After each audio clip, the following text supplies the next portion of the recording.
to the place in the middle of the sun.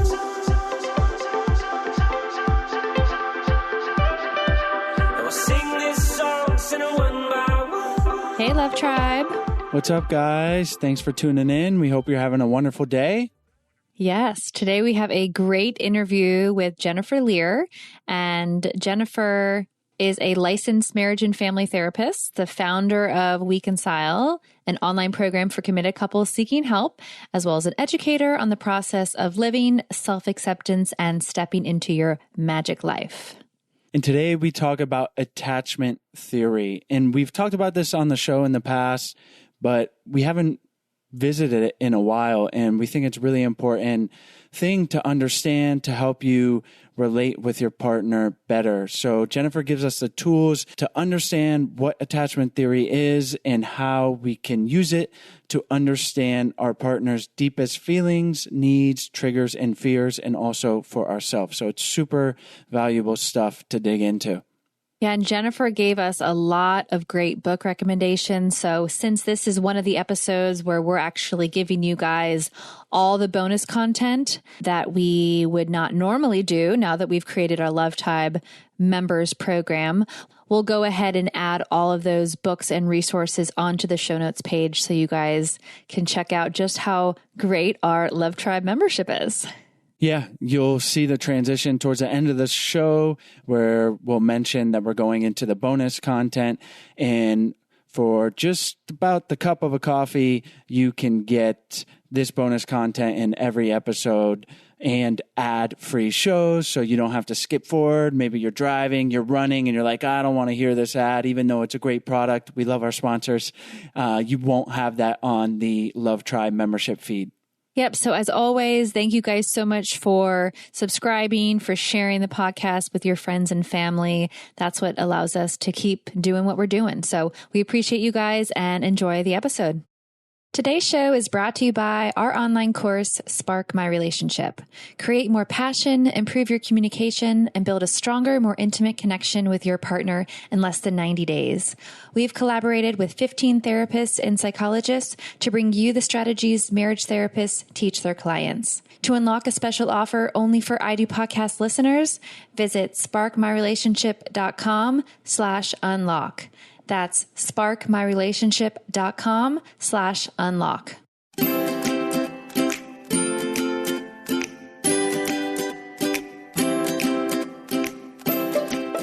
Hi, Jennifer. Thank you so much for joining us on the show.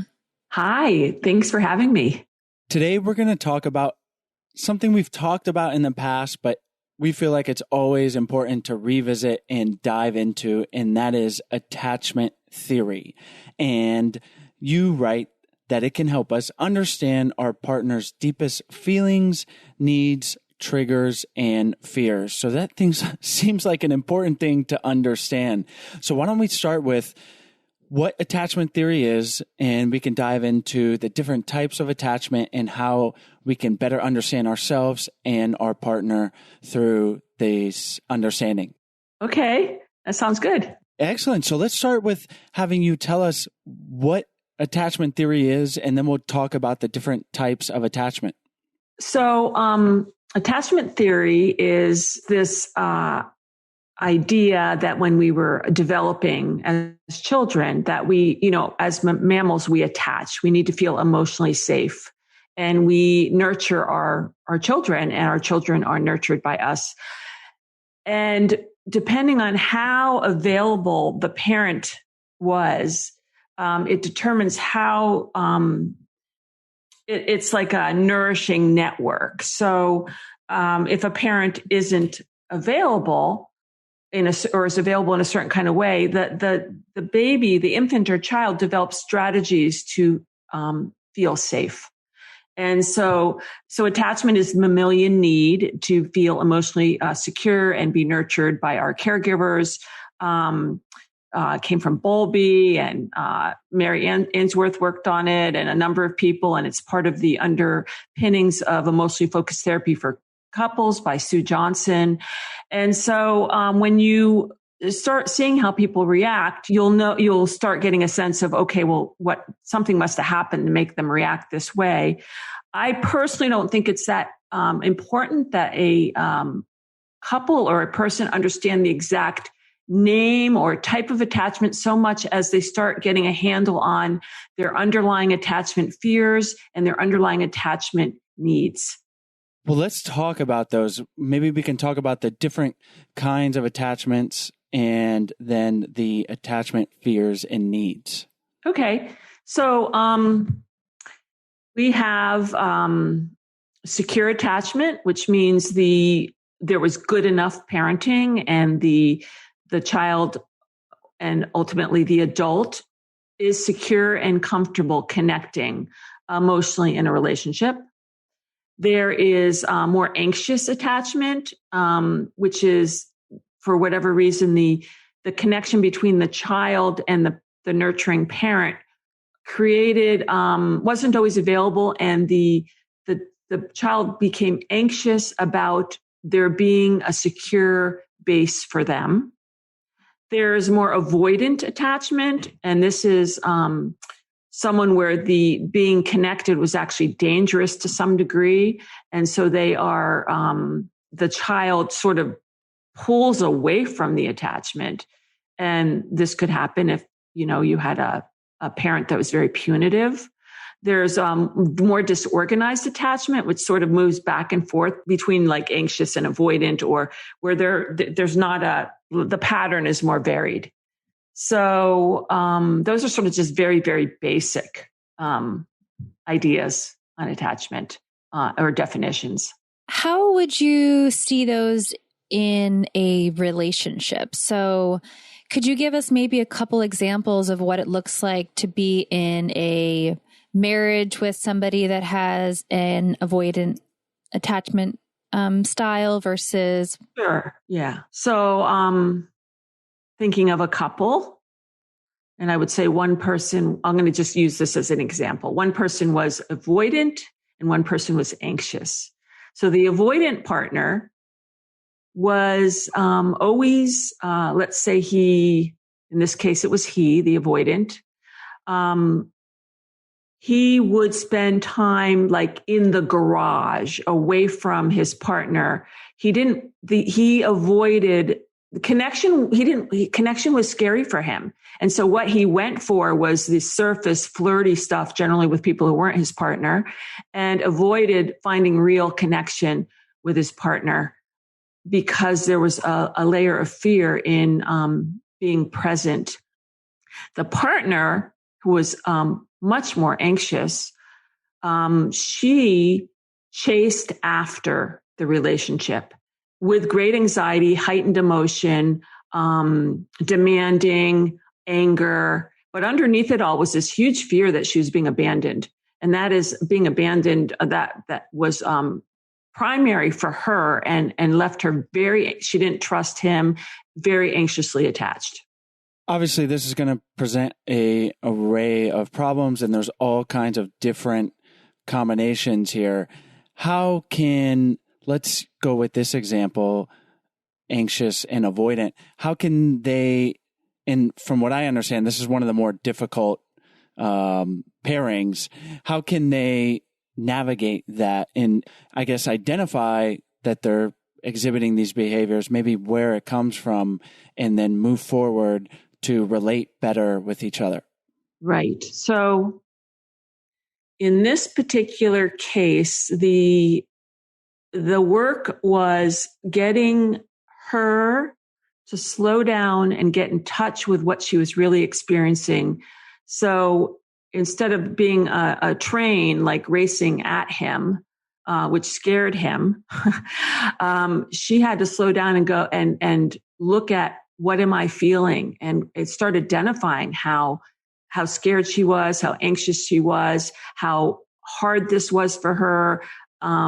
And as she started slowing down and getting in touch with those deeper, more vulnerable feelings, he started seeing a different person. He started seeing someone who was not chasing him, who was vulnerable. And it gave him some room to start looking at what was going on with him. When we got way down to it, if you get right down deep into the attachment fears, Her fear was the fear of being abandoned, and his fear was the fear of not only being overwhelmed, but not being enough. So underneath was this, I'm not enough. My partner is accomplished and this and that, and I'm not. And one of his ways of dealing with that deep feeling of not being enough was to avoid contact and avoid closeness. And so this particular person, his avoidance stretched a lot wide into, it was easy for him to find people to flirt with because it was very surface. He didn't have to deal with, I'm not enough. He was working with, I'm attractive. People are attracted to me, instead of, oh my God, here's a real person. And who am I in relationship to this real person? Do many people with the difference in attachment styles, like avoidant and anxious, do they generally attract each other? Do you find that more people have those different attachment styles when they're together, or is it just depends on the couple? It depends on the couple, but I think they do attract each other. Like, you won't find someone with secure attachment with someone who's anxious or avoidant generally, because they're going to attract in someone who also most likely also has secure attachment, because they're healthier. So there's nothing to learn. If you're securely attached in yourself and you have that ability, there's not a whole lot. This goes back to imago therapy, where we tend to bring in a partner who reflects something we need to learn, or a wound or early childhood stuff. I do tend to find that the anxious and the avoidant pair together often. It's really, though, any kind of attachment could mix with another one, but the secure generally attracts secure, I think. Is having a secure attachment something we should all strive for, or is your attachment just something that you develop as a child and that's just what it will be for the rest of your life? You can heal and change how you attach. So I'll use me as an example. I would say I was anxiously attached for my earlier part of my life. And through the process of a lot of therapy and becoming a therapist and a lot of training and a series of relationships and couples counseling and all the work I did, I'm now very securely attached in a very secure relationship. So, and neither of us were, I would say, securely attached when we started. But in the process of healing and understanding and talking and making bridges, you can create a secure attachment. So can you maybe give some examples of how you went through that journey? So you're not feeling securely attached and maybe expressing your fears, and that communication, is that what helped you become more secure? So I'm in my second marriage. My first marriage was, I would say, significantly more difficult. And I've been with this person for 12 years, my current marriage. And, when we started, of course, it's bliss generally when you start, because you're in love and you have all the endorphins and hormones floating through your bodies. But we hit what we hit was wounds. So we would hit a situation where my wounds and his wounds would cause us to not see each other. So I would see someone who couldn't hear me, wasn't paying attention, was caught in his own world, and he would see someone who got too emotional and was crazy. So what we did is we did do some couples counseling, not a lot, but we did some. And I was also writing We Can Sell at the time and doing a lot of learning. And I'm also skilled at talking about what's going on with me. So we were able, in the process of between therapy, me working on creating a relationship program, and us communicating, to really talk out. And I'll give you a specific example. So there was a situation, I have a lot of trauma in my history around pets and animals being hurt or not taken care of growing up. So I had a cat, Hank, and he was living with us. I moved in with my now husband, and we were going to a party. He's picking me up from work, and we were going to a party, and he did not put the cat inside, and I worry about coyotes. So I'm scared, upset, And he is very confused about why I'm so upset, because in his work, he doesn't have that trauma history around animals. He's like, oh, he'll be fine. And he probably would have been fine. But I had a trauma history around that. He didn't, but he had a trauma history around women, sort of borderline-y type women, meaning they weren't secure, became very anxious, volatile. And he had some incidences in his life where he felt like crazy women were coming after him. So all of a sudden he's looking at me like, did this person who I, love and am in a relationship with, is she crazy? So we had to have a huge conversation about unearthing, what was I reacting to and what was he reacting to? Because we both thought the other person was nuts. And as we worked through it, and it took a couple weeks, I think, to really work through this one, I came to see what he was reacting to and why, and that it was real. And he came to see what I was reacting to and that it was real in terms internally. And we were able to sort of make peace with who we both were. And I was able to say, I'm not crazy.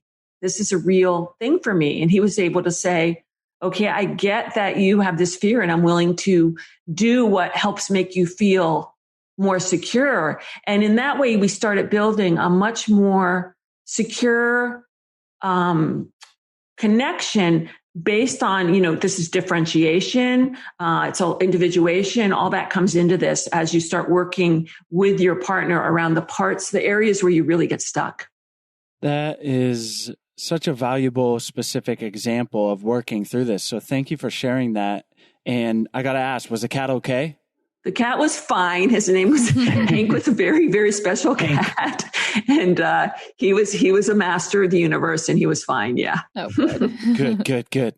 Okay. So this is a great place for us to go into how couples can do this exercise themselves of becoming more securely attached or working with each other's attachment styles. So what's a place to start for someone listening that's like, okay, I don't even know what attachment style I am, certainly identifying that, and then how can they communicate that with their partner and vice versa, and then move forward with better understandings of each other? So I don't have a specific website in my head, but I know if you Google attachment style quiz or survey or, that kind of thing, you could do I know there's assessments out there that would tell you what your attachment style most likely was. So you could start with that, or you could just read the description of the different attachment styles and just educate yourself. What are these attachment styles? Which one do I relate to? So that's the step, would be step one. Step two would be looking at talking about, well, how does this affect how I am with you? What am I doing with you that comes out of my attachment style? How is this hard for you or not hard for you? What does this push in you? What buttons does this push in you, and vice versa? And that would be a good beginning conversation without even getting into a specific incident. But then, of course, you could get into a specific incident and start going, okay, let's look at this. Let's look at why we're both reacting this way. So I would start there. I work with wounds a lot. The concept of wounds I've found really helpful, which is identifying what your wounds are, and can your partner hold your wound or not? Is your partner able to be there for you in that area of your wound? And can you be, and often where couples get stuck is where they both have wounds and they are not capable. The wound is so big that they aren't capable of being there for anyone in that moment. But it's learning how to find some ground, support each other, talk about what's going on in the moment, and start unraveling what these wounds are that are getting activated. Before we continue on, we want to tell you about today's sponsors. Today's episode is brought to you by BetterHelp. We talk about it a lot on the show, and that is going to a professional counselor or therapist. And Sarah and I finally both started seeing one about a year ago, not even. And we go individually and as a couple, and as much great information as we get on the show from our guests, it's really been invaluable for personal and relationship insights for both of us. Yes, it's been a true game changer for our relationship, and we really cannot encourage it anymore. And you all may be saying like, wow, it's going to be a lot of energy to drive, to spend the money. And that's why we want to tell you about BetterHelp, because BetterHelp connects you with a professional counselor in a safe and private online environment. So you guys can do it from your home, and you can communicate with your therapist via text, chat, phone, and video. And you can choose from over 3,000 U.S. licensed therapists across all 50 states that specialize not only in relationships, but also depression, stress, anxiety, self-esteem, anger, trauma, and many more issues. In fact, so many people have been using BetterHelp, they are recruiting additional counselors in all 50 states. And anything you share is confidential. And if you're not happy with your counselor for any reason, you can request a new one at any time for no additional charge. BetterHelp is secure, convenient, and professional. And best of all, like we mentioned, it's truly an affordable option. We want you to start living a happier life today. As a listener, you'll get 10% off your first month by visiting BetterHelp.com/IDo. Join over 1 million people taking charge of their mental health. Again, that's BetterHelp, HELP.com/IDo. Today's episode is also brought to you by our online course, Spark My Relationship. Do you guys want to create more passion, improve your communication, and build a stronger, more intimate connection with your partner in less than 90 days? Yes, sign me up. Then you guys need to check out our online course, Spark My Relationship. It is an online course, like I mentioned, that we created with over 15 therapists and psychologists to bring you guys the strategies marriage therapists teach their clients. We talk about it on the show. Relationships take work. Sometimes they function pretty easily and you coast along, but we've found the reality is you have to do work sometimes and to make them better, to change them so that they're more satisfying for both partners. And you've made it here. You've made it to listening to our show. So you guys probably already know that a little bit, but what you might not know are the specific tools and exercises that you need to create those lasting and positive improvements in your relationship. And like Chase said, change does not happen on its own. It takes hard work. And that's why we created the course. Spark My Relationship is designed to infuse your life and relationship with fresh passion, skills, and wisdom. And it's a self-paced journey that's perfect for turning up the heat, having some fun together, and revolutionizing your intimacy and communication. And just some tools and strategies that the course includes is how to eliminate unhelpful old habits, develop mindful awareness to help improve your stress management, learn healthy and successful communication tools, create a deeper and more intimate bond, and strengthen your couple microculture, which you will find out what that is. In the future together. So for our listeners only, we're offering a special of $100 off the course. Visit sparkmyrelationship.com/unlock to unlock your discount. And there is a 30-day money-back guarantee, so there really is no reason to not give it a try. So go to sparkmyrelationship.com/unlock for $100 off. Can you talk a little bit about what you mean when you say wounds, and so people can maybe get an idea of exploring their own wounds and then communicating them with their partner? Sure. So we'll just go back to the previous example with Hank. My wound was trauma around being loved, being hurt, or uncared for. And that was a serious wound for me. And it was something that wasn't just relational with others. It was something in myself where I could go into a great deal of anxiety around the idea of, a coyote eating my cat, for instance. And my husband's this particular wound, because we have multiple wounds, was very specifically, I can't trust women. They are They act crazy. They don't have my interest in mind. I don't know why they go nuts, but they go nuts and it's very painful. And I would rather not be in a relationship than deal with this. That's where he went. So now I'm someone who's anxiously attached, at least initially. And here's this person who's thinking about, well, I can't do this. This is too hard. Well, obviously my anxiety is going to amp up. And as I get more anxious, he's going to get more avoidant because my anxiety is exactly what he can't handle. So that's an example of a wound in that scenario.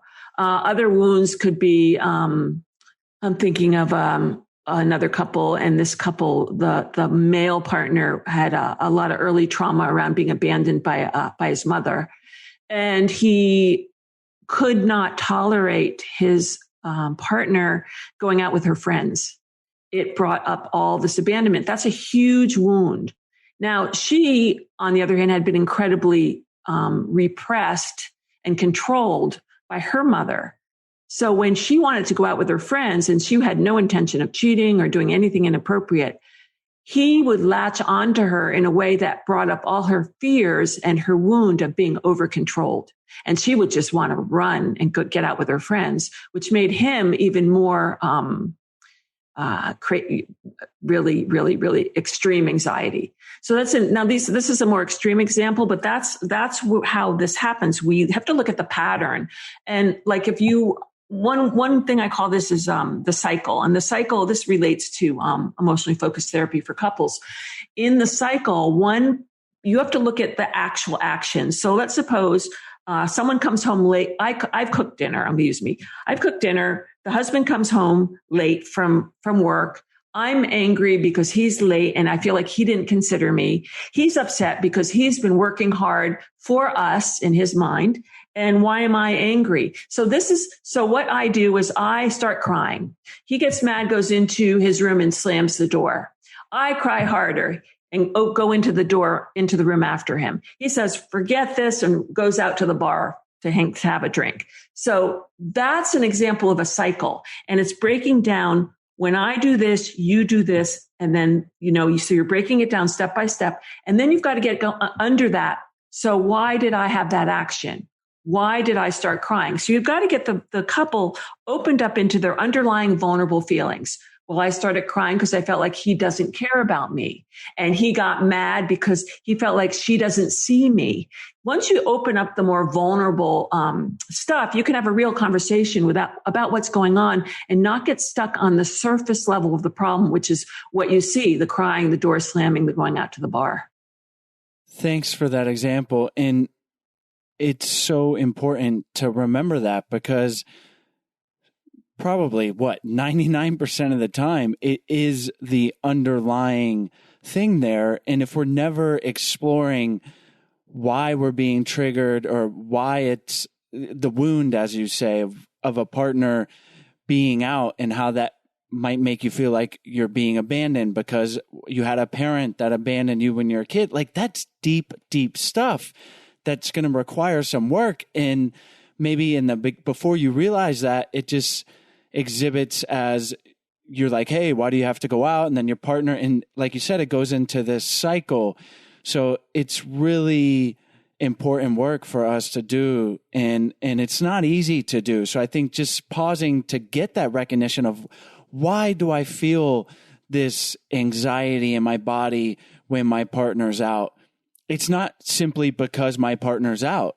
There's something deeper there. So are there any tips or exercises someone can do to dig into those underlying triggers? Yeah. So this is if you actually did the We Can Solve program, but I'll probably put some of this stuff out in. I'll probably do a blog post on this because it's really important.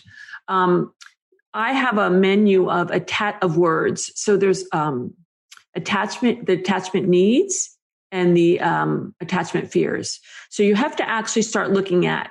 So I'm going to give you some example. Attachment fears. I'm afraid of being abandoned. I'm afraid of not being enough. I'm afraid that you don't love me. I'm afraid that I'm not important to you. I'm afraid that you don't really care about what I need. I'm afraid. So those are a bunch of attachment fears. The opposite would be the attachment needs. I need to know that you won't abandon me. I need to know that you care about what's good for me. I need to know that you care about what I'm feeling. I need to know that you think I'm enough. I need to know all of that. So as you start identifying what is your core attachment needs and fears, and usually you can get to the fears more easily, and then you can use that to get to the needs. Do the fears first because they're easier to identify. What are you really afraid of? And then you can start talking about how this fear underlies. So let's take a conflict. Partner A wants to go to her parents' house for a holiday, and partner B doesn't want to do that. We always go to the parents' house. I don't want to do it. Let's do something else. So you would think, so they get in a fight. Partner A and partner B both want to do different things, and they think they're fighting about whose house they're going to go to for the holidays. What they aren't talking about is I feel like you don't care what I need. I feel like you don't understand how, and you have to get into that kind of conversation. It doesn't mean they're going to meet their needs are the same, but they're going to start talking about what's real instead of talking about the distraction of whose house are we going to the holidays for? Because that's not what it's about. It's about underneath, do you care about what's important to me? And you've got to get to that level to open up the work that you need to do to start healing what's going on.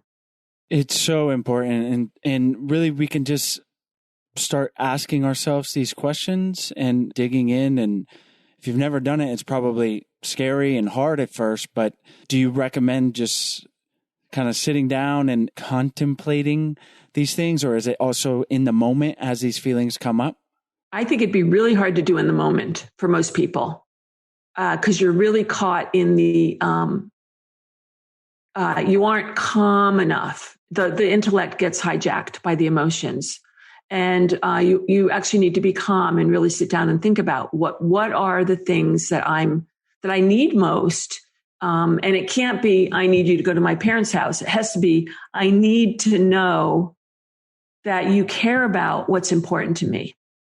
So you've got to you have to, in the moment, yeah, you can do it in the moment once you've had a lot of practice, but your regular person out there hasn't practiced this way of thinking or discerning or analyzing. And so you actually have to make it a sort of a homework and look at it is what I would say. That would be the best way to start.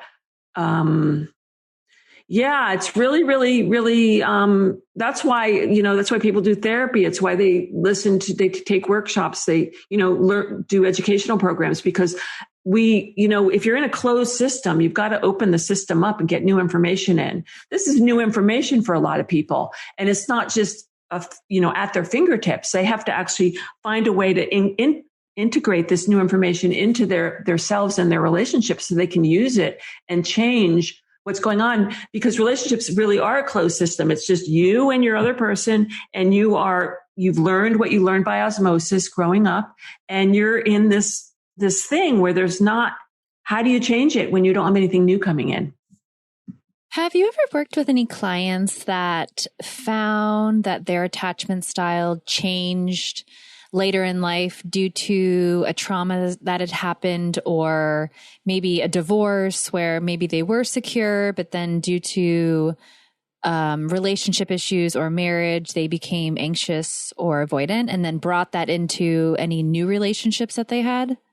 So I'm not thinking of anyone specific off the top of my head, but I do think that can happen where the trauma can be great enough that it undoes some of the security they had. Yes, I think that absolutely can happen. And how would somebody go about working through that? Obviously, therapy is probably highly recommended. Is there anything else? I guess a lot of the things that you had mentioned, working on. Is there anything else that you would recommend? I would say, so this is a similar scenario to, let's suppose you're in a relationship and the partner has an affair and you didn't know it.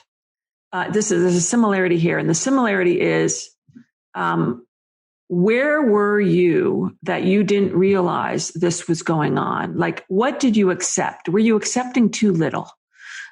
Too little, and I am thinking of a particular situation right now where the female partner accepted too little and gave too much, and as a result, there was a long affair that she didn't know about, and of course, when it erupted, it was a big, horrible thing. So.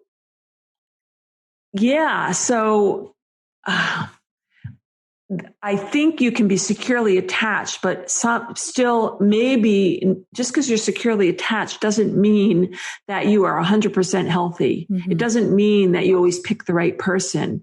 You may pick someone, you may be someone who's still, even though you're securely attached, you give too much, or, something else is going on.